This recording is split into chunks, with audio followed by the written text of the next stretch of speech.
Okay, we're going to pick it up with the next section that we covered in Trig. Now this is two sections that we did, so this has got to move rather quickly. The top part here is just a review of what we had in the other flip chart. You have got to know your trig definitions. So you've got to know what all of them, opposite, hypotenuse, adjacent, hypotenuse, opposite, adjacent. You've got to know that. Now down here at the bottom is just a basic application problem. It's asking you to find sine, cosine, and tangent of angles A, B, A and B in the right triangle below. I don't really have a whole lot of room, so let me modify those instructions. So instead of working it like that, let's just say what is sine of A, and what is, and let's put an A here and a B here and a C. C is always the right angle, by the way. And then let's do cosine A. Okay. Now, by the way, if you look at your picture here, hopefully it dawned on you, since the right angle's up there, this is the hypotenuse. Hypotenuse is down here, so he's a little upside down. This is one of the rare triples. 7 is one of the legs, and your hypotenuse is 25, so your other leg is 24.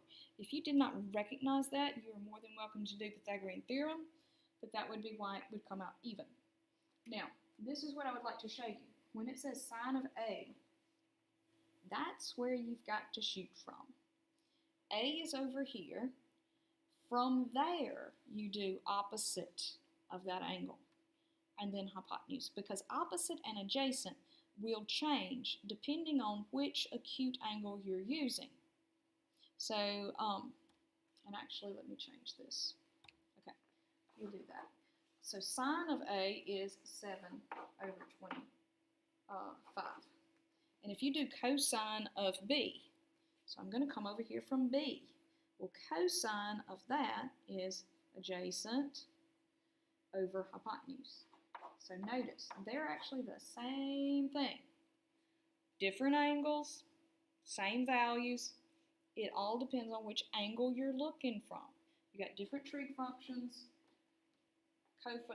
It gets into the cofunction discussion. We're not going to delve into that in Algebra 3. We definitely dug deep in that in trig, but Algebra 3, we're not going to get into the cofunction discussion. But yes, cofunctions of complementary angles are equivalent.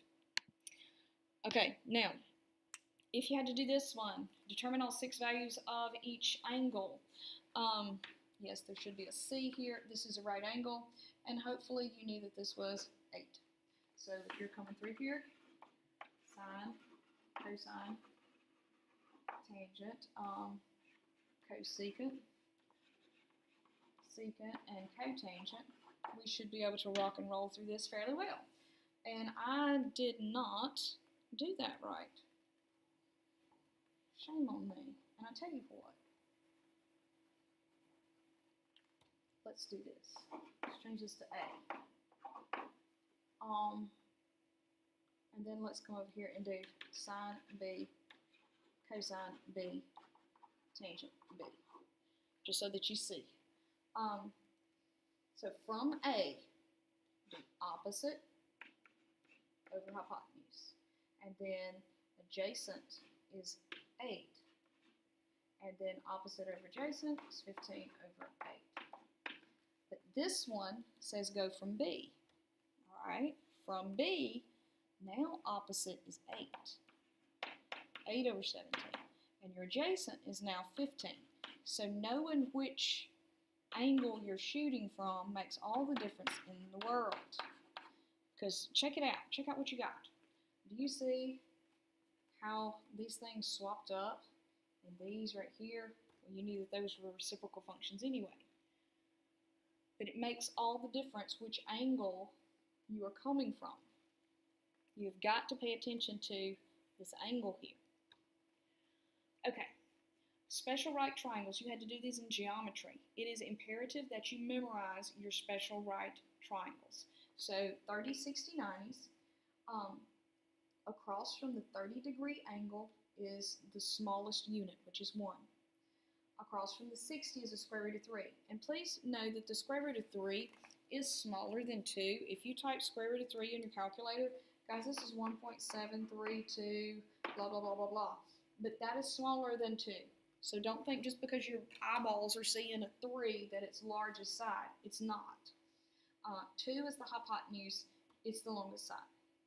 And look, you can turn it that way, and this fits perfectly for a 30-degree angle in the standard position. If you needed to give me a 60-degree angle in standard position, you're going to have to rotate some things.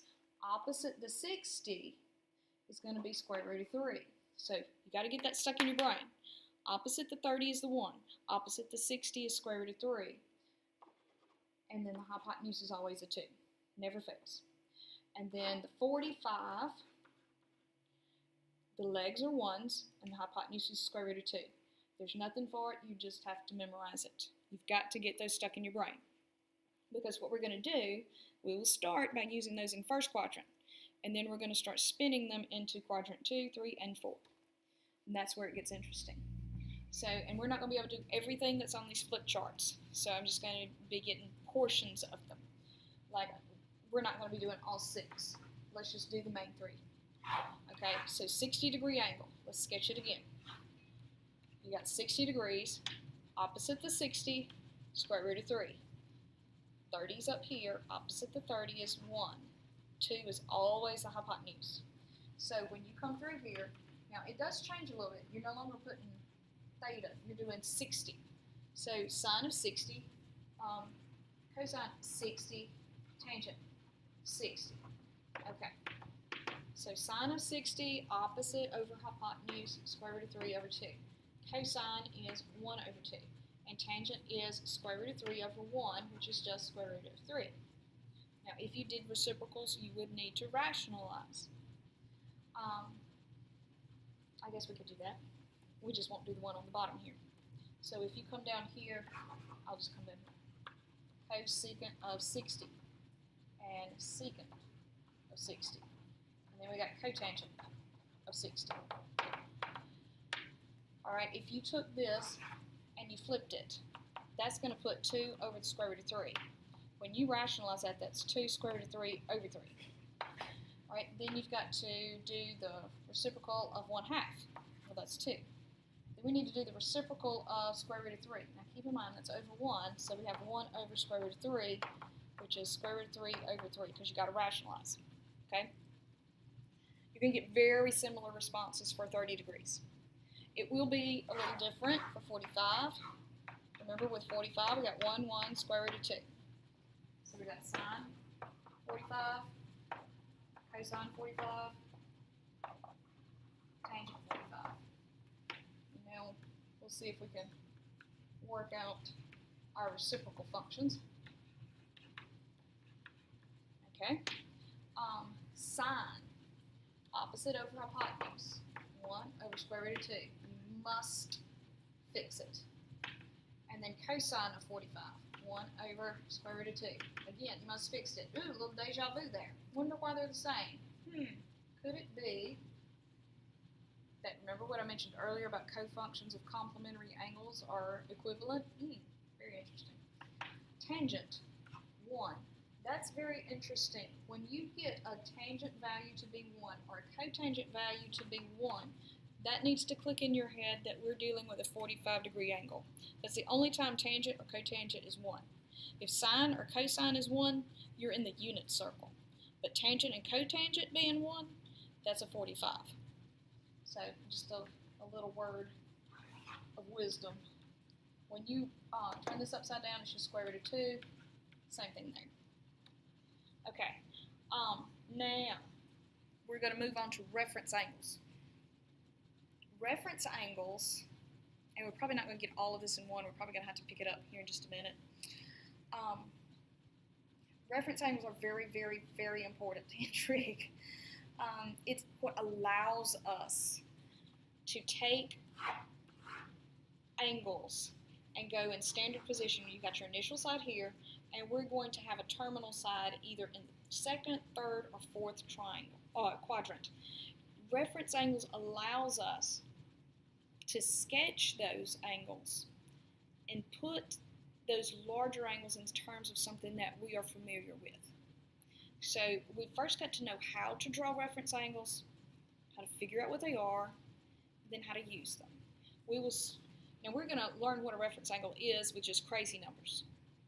And then when we get down to using them, we're going to specifically hone in on things that work out to give us those lovely 30, 45, and 60 degrees. But since I'm running short on time, we're going to stop here and pick it up in the next video.